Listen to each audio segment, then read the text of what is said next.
এত দ্রুত আমরা এখানে চলে এসেছি, এটা আমাদের জন্য জাতি হিসেবে খুবই দুর্ভাগ্যের একটা ব্যাপার। আমরা আসলে বাঙালি জাতি, আমরা মনে হয় খুবই অসহিষ্ণু। আমরা খুব ছোটখাটো ব্যাপার নিয়ে খুব দ্রুত অ্যাজিটেটেড হয়ে যাই। এই মাত্র 5 মিনিট আগেও এখানে এরকম একটা ছোট্ট ঘটনা নিয়ে আমরা সবাই একসাথে অ্যাজিটেটেড হয়ে গিয়েছিলাম। সুতরাং আমাদেরকে আরো ধৈর্য রাখতে হবে।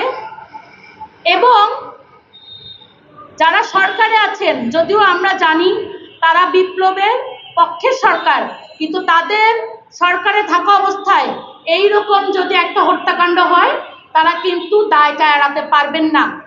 কারণ ওই দায় এবং দরদ দিয়েই তাদেরকে সরকার চালাতে হবে। এই জায়গায় যদি ওনারা ফেল করেন, তাদেরকে এটা অ্যাকনলেজ করতে হবে। কালকে একজন উপদেষ্টা ফেসবুকে এটার এই হত্যাকাণ্ডের বিচার চাচ্ছেন। কি হাস্যকর দুনিয়ায় আমরা আছি!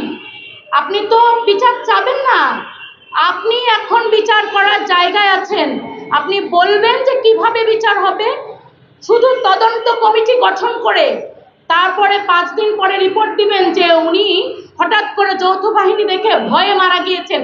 এই টাইপের আওয়ামী ফ্যাসিস্ট রিপোর্ট আমরা দেখতে চাই না। এটা প্রপার তদন্ত দেখতে চাই। এবং এই মুহূর্তে আজকে রবিবার বিকেল 5টা থেকে আমরা সামনের যে বাংলাদেশ 2.0 বলি, সেইখানে এই রকম আর একটি হত্যাকাণ্ড আমরা দেখতে চাই না। সে চাঁদাবাজ হোক, সে খুনি হোক, আর যাই হোক, যখনই আইন শৃঙ্খলা বাহিনীর হাতে চলে যাবে, তার একটা ইনহেরেন্ট প্রোটেকশন থাকতে হবে। তাকে আপনারা প্রোটেকশন দিবেন, বিচার করবেন, কিন্তু গায়ে হাত তোলার অধিকার আপনাদেরকে কেউ দেয় নাই এবং নতুন বাংলাদেশে এটা কেউ সহ্য করবে না। সুতরাং এই জায়গাটা মাথায় রেখে ওই মসনদে বসবেন আর লাল কার্পেটে উঠে খাল কাটতে যাবেন, তার আগে এগুলি বন্ধ করে দিবেন। ধন্যবাদ। ধন্যবাদ সংগ্রামী উপস্থিতি। এ পর্যায়ে আমাদের সামনে বক্তব্য নিয়ে আসবেন এবি পার্টির জাতীয় নির্বাহী পরিষদের অন্যতম সদস্য, এবি পার্টির সংগ্রামী যুগ্ম সাধারণ সম্পাদক জননেতা ব্যারিস্টার জুবায়ের আহমেদ ভূঁইয়া। এখন বক্তব্য রাখছেন ব্যারিস্টার জুবায়ের আহমেদ ভূঁইয়া।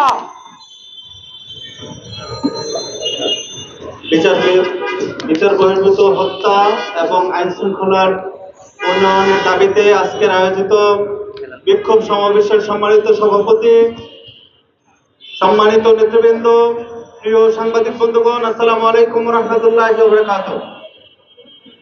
আমরা গত 15 বছর বিভিন্ন ধরনের নাটক দেখেছি। আইন শৃঙ্খলা বাহিনীর সদস্যবৃন্দ বিভিন্ন নাটক করেছেন আমাদের জাতির সামনে। আমি ঢালাওভাবে বাংলাদেশ সেনাবাহিনীকে দোষারোপ করতে চাই না, আমি ঢালাওভাবে বিজিবির সদস্যদেরকে দোষারোপ করতে চাই না, আমি ঢালাওভাবে পুলিশের সদস্যদেরকে দোষারোপ করতে চাই না, আমি ঢালাওভাবে র্যাবের সদস্যদেরকে দোষারোপ করতে চাই না। কিন্তু আওয়ামী ফ্যাসিস্টদের বিভিন্ন নেতৃত্বের সাথে যোগ সাজস করে যারা যে সমস্ত সদস্যবৃন্দ কবর সেল তৈরি করেছেন, আয়নাঘর তৈরি করেছেন, গুম করেছেন, খুন করেছেন, তাদেরকে অবশ্যই বিচারের সম্মুখীন করতে হবে। যারা সেই সময় করেছেন, পাশাপাশি এখনো তারা চাকরিতে বহাল আছেন, তাদের যে কুকর্ম করার অভ্যাস সেটি যে এখনো শেষ হয় নাই, সেটা গতকালের ঘটনা আমাদেরকে আঙ্গুল দিয়ে দেখিয়ে দিয়েছে। সুতরাং আমি বলবো, আর একটি লোককেও অ্যারেস্ট করার পরে যাতে মৃত্যুবরণ না করে সেটাকে নিশ্চিত করতে হবে। 1 দিন, 2 দিন, 3 দিন আমরা হয়তো দেখবো কোন দুর্ঘটনা, কিন্তু 4র্থ দিন কিন্তু আমরা বাহিনীকে টার্গেট করে কথা বলতে হবে। আপনারা যারা দোষী তাদেরকে সিঙ্গেল আউট করেন, তাদেরকে চিহ্নিত করেন, তাদেরকে বিচারের সম্মুখীন করেন, অন্যথায় পুরো জাতি আপনাদেরকে দোষী হিসেবে সাব্যস্ত করবে। প্রতিটি বাহিনীকে, পুলিশ, বিজিবি, আর্মি সহ র্যাব সবাইকে এই দায়িত্বপূর্ণ ভূমিকা পালন করতে হবে। যারা দোষী হবে তাদের কোনো সংগঠন নাই, তাদের কোনো প্রতিষ্ঠান নাই, তাদের কোনো বাহিনী নাই, তাদের কোনো দল নাই, তাদের সবাইকে বিচারের সম্মুখীন করতে হবে। এটা হলো নতুন বাংলাদেশের দাবি।